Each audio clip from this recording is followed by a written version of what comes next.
अस्सलामुअलैकुम वरहमतुल्लाहि वबरकातुहू। मोहतरम नाज़रीन, आपका इस्तकबाल है, खैर मकदम है कौमी इनकलाब चैनल पर। नाज़रीन इकराम, सियासत से आपकी ज़िंदगी बनती है और बदलती है, इस ताल्लुक़ से आज गुफ्तगू करने जा रहे हैं।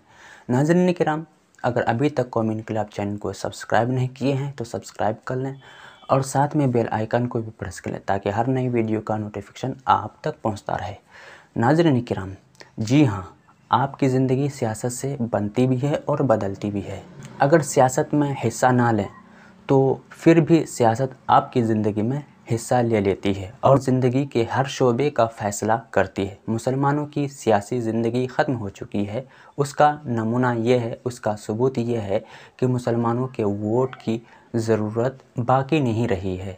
इसमें अगर किसी को शक है तो उसे इलाज करने की ज़रूरत है। यूपी का इलेक्शन और मुसलमानों का रोल उनके मुस्तकबिल पर बहुत गहरे असरात मुरतब होंगे। सवाल ये है कि मुसलमान क्या करें। मैं अगर कोई ऑप्शन दूं तो यूपी के सारे मुसलमान उस पर ना तो अमल करेंगे और ना ही ये मुमकिन है, मगर चंद हक़ाइक़ बयान करना वक्त की ज़रूरत समझता हूँ। उनके पास दो ऑप्शन हैं, दो रास्ते हैं। एक ये है कि सेकुलर ताकत को वोट करके अपने वोट की कीमत बताई जाए। दूसरा रास्ता ये है कि मुसलमानों की जो भी छोटी पार्टियाँ मैदान में मौजूद हैं उनको वोट करें। नाज़रीन इकराम, गुज़िश्ता 75 साल से इस बात का वाज़ेह सबूत है कि कोई भी पार्टियां इक़्तिदार में हों, मुसलमानों के मसाइल से उन्हें कोई दिलचस्पी नहीं होती है।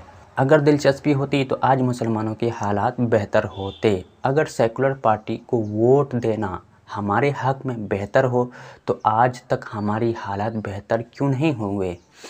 मक़ूला ये है कि माजी से सबक लें। माजी ने तो ये साबित कर दिया कि सेकुलर पार्टियां हमारा इस्तेहसाल करती आ रही है। माजी और तारीख़ से सबक लेने का मतलब ये नहीं होता है कि हज़ारों साल की तारीख़ और औराक खंगालें, बल्कि जो आपके सामने माजी में हुआ उससे सबक लीजिए।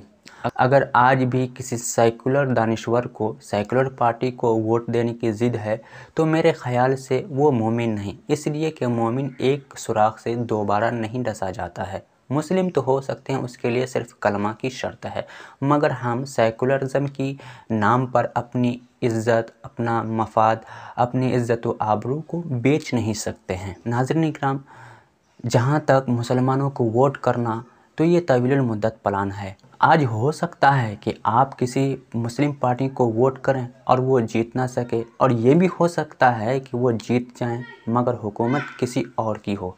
तो ये आपके मसाइल हल करने और आपके इलाके में तरक्की का काम करने में उस तरह से मुआविन साबित ना हो जिस तरह दूसरी पार्टियों के जीते हुए मेंबरान करते हैं। मगर इसका फ़ायदा ये होगा कि आज जिस मुस्लिम पार्टी को आप वोट दे रहे हैं, कल वही पार्टी धीरे धीरे बड़ी होगी। अगर शुरू में उसका सपोर्ट नहीं करते हैं और ये उम्मीद करते हैं कि कोई मुस्लिम पार्टी नेशनल हमारे सामने आ जाए तो ये हिमाकत है। नाज़रीन किराम, वैसे यूपी के मुसलमान के हालात सबसे ज़्यादा ख़राब हैं और बदकिस्मती से सबसे ज़्यादा आबादी यूपी ही में मुसलमानों की है। मगर अफसोस की बात यह है कि यूपी के मुसलमान ज़ाती मफाद को कौम की मफाद पर तरजीह देते हैं और जब मार पड़ती है तो दूसरों पर इल्ज़ाम देते हैं। याद रखें, हर कौम अपनी बर्बादी का ख़ुद ज़िम्मेदार हैं। बहरहाल आप जितने भी गवर्नमेंट के अहलकार पैदा कर लें, अगर असम्बली में आपकी मफाद की हिफाजत करने वाले मौजूद नहीं हैं तो फिर आपकी परेशानियां जुं के तुम बाकी रह जाएगी। नाज़रीन किराम, अहले यूपी के पास सिर्फ एक ऑप्शन है। अगर वहाँ के मुसलमान इस बात को समझ लेते हैं, चाहे हमारी चंद सीटें हों मगर हम मुस्लिम पार्टी को ही वोट देंगे, तो आगे चंद दहाइयों में गेम बदल जाएगा। सवाल ये है कि हम किसको वोट करें। अगर MIM जीतने की पोजीशन में है तो उसी को वोट किया जाए। ये इल्ज़ाम कि वो BJP के एजेंट हैं, इस हकीकत से कतई नज़र आप ये बताएं कि आप 75 साल से उन सेकुलर पार्टियों को जब आज़मा सकते हैं जिसने आपके लिए कुछ भी नहीं किया, तो आप एक मुस्लिम पार्टी को चंद इलेक्शन के लिए क्यों नहीं आज़मा सकते हैं। आप ज़रूर इसको आज़मा करके देख सकते हैं। नाज़रीन किराम, अगर ऐसी पार्टी सामने आती है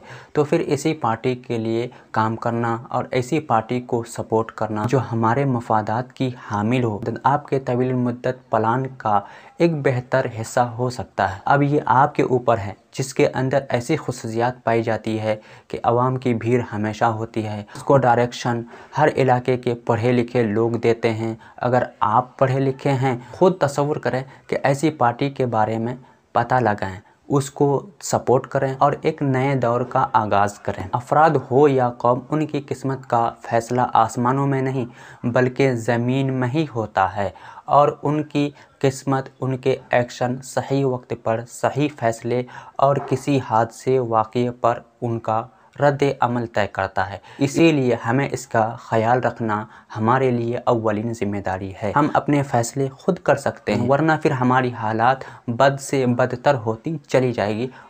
अल्लाहुम्मा सल्ली अला सय्यदिना व मौलाना मुहम्मद। अल्लाहुम्मा सल्ली अला सय्यदिना व मौलाना मुहम्मद। अल्लाहुम्मा सल्ली अला सय्यदिना व मौलाना मुहम्मद।